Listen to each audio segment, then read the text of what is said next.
લખતરના તાવી ગામના ખેડૂતોમાં રોષ વ્યાપ્યો છે। કપાસના ઓછા ભાવ મળતા નુકસાની વેઠવાનો વખત આવ્યો છે। 1500 રૂપિયા જેટલો મણનો ભાવ ખેડૂતોને મળી રહ્યો છે।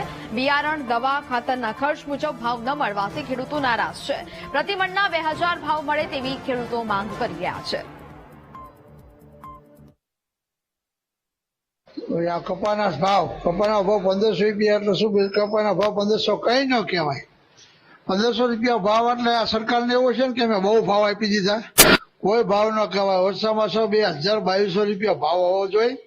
2200 ભાવ હોય ત્યારે ખેડૂતને 300 રૂપિયા વીણાવાના, 1100 રૂપિયાનો બિયારણ, 1300 એ થયા તો 200 રૂપિયા રિયાઈમાં શું હાંકવાનું ગણો, દવા છાંટવાના ગણો, સોરાવાના ગણો, આ બધું કેવી રીતે ગણવાનું? શું આમાં ખેડૂતને સરકાર શું આપી દેશે? કઈ આપી નથી દેતી આ